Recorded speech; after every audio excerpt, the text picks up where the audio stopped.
할렐루야. 오늘도 함께 마태복음 말씀 묵상하는 분들 주님의 이름으로 축복합니다.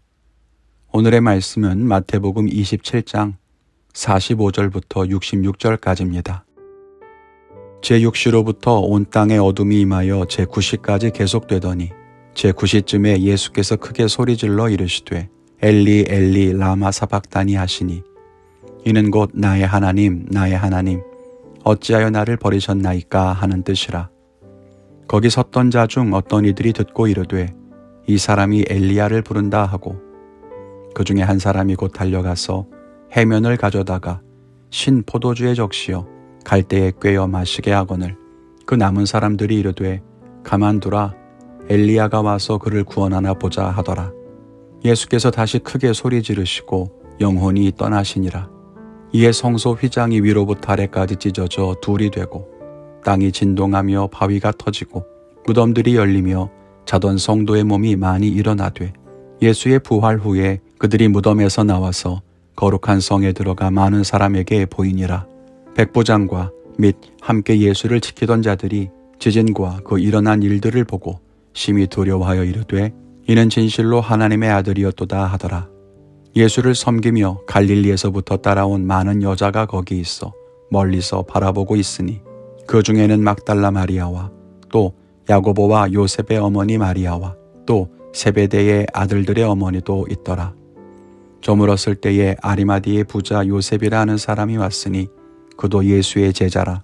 빌라도에게 가서 예수의 시체를 달라 하니 이에 빌라도가 내주라 명령하거늘 요셉이 시체를 가져다가 깨끗한 세마포로 싸서 바위 속에 판 자기 새 무덤에 넣어두고 큰 돌을 굴려 무덤 문에 놓고 가니 거기 막달라 마리아와 다른 마리아가 무덤을 향하여 앉았더라. 그 이튿날은 준비일 다음 날이라. 대제사장들과 바리새인들이 함께 빌라도에게 모여 이르되 주여 저 속이던 자가 살아있을 때에 말하되 내가 사흘 후에 다시 살아나리라 한 것을 우리가 기억하노니 그러므로 명령하여 그 무덤을 사흘까지 굳게 지키게 하소서. 그의 제자들이 와서 시체를 도둑질하여 가고 백성에게 말하되 그가 죽은 자 가운데서 살아났다 하면 후의 속임이 전보다 더 클까 하나이다 하니 빌라도가 이르되 너희에게 경비병이 있으니 가서 힘대로 굳게 지키라 하거늘 그들이 경비병과 함께 가서 돌을 인봉하고 무덤을 굳게 지키니라. 아멘. 예수님이 십자가에 달려 죽으셨다는 것은 기독교 신앙에 있어서 가장 중요한 한 축입니다. 예수님의 죽음은 곧 우리의 죄가 사해졌다는 것을 의미하고 우리의 옛 모습이 죽고 의롭고 새로운 삶으로 변화되었다는 것을 뜻합니다. 그래서 구원에 있어서 아주 중요한 부분에 해당한다고 할 수 있습니다. 그런데 놀라운 것은 그것이 기독교 신앙의 핵심과 같은 것이어서 너무 강조하고 자주 이야기하다 보니 이제 우리가 그것에 대해서 바르게 반응하지 못한다는 것입니다. 다 아니까, 그것을 내가 믿으니까. 그래서 새롭게 은혜 받기가 쉽지 않다는 거죠. 오늘 함께 말씀을 묵상하면서 은혜를 나누기를 원합니다. 첫째는 예수님은 참 메시아이시다라는 겁니다. 우리가 마태복음을 묵상하면서 앞부분에 계속 강조한 것이 있었어요. 그게 무엇이냐면 예수님이 구약에서 예언하신 바로 그 메시아라고 하는 겁니다. 그래서 마태복음은 유대인들, 율법도 잘 알고 하나님을 이미 믿고 있는 사람들에게 예수님이 바로 너희가 그토록 기다렸던 메시아라는 것을 계속해서 이야기하는 겁니다. 예수님이 참 메시아라는 것은 오늘 예수님이 숨을 거두는 장면에서도 잘 나타납니다. 45절에 보면 예수님이 십자가에 못 박혔을 때 온 땅에 어둠이 임합니다. 그리고 51절에 보면 성전의 휘장이 위에서부터 아래로 찢어집니다. 사람이 아래에서 찢은 것이 아니라 아무도 손댈 수 없는 위쪽부터 찢어진 것입니다. 그리고 땅이 진동하고 바위가 터집니다. 무덤이 열리고 죽은 자들이 살아나기도 했습니다. 그 일이 얼마나 기이했는지 54절에는 아예 백부장들과 예수를 지키던 자들이 이 일을 보면서 정말 하나님의 아들이었다고 선언하기도 합니다. 이것이 마태가 처음부터 끝까지 말하고 싶었던 이야기입니다. 그런데 그 메시아가 십자가에서 죽었다는 거예요. 왜요? 우리의 죄를 사하고 우리를 구원하시기 위해서입니다.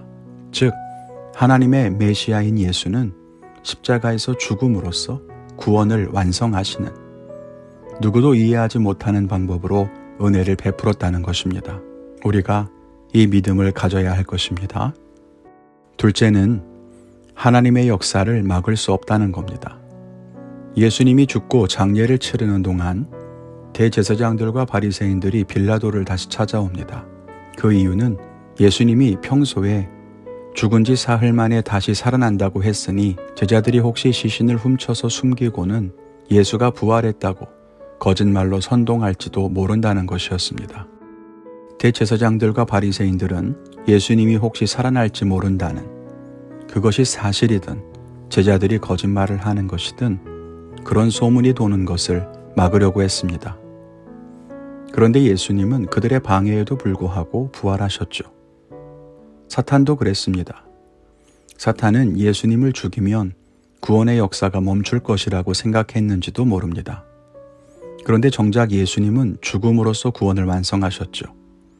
사탄도, 예수님을 대적하는 사람들도 하나님의 역사를 막으려고 했지만 하나님이 이뤄가시는 일을 막을 수는 없었습니다.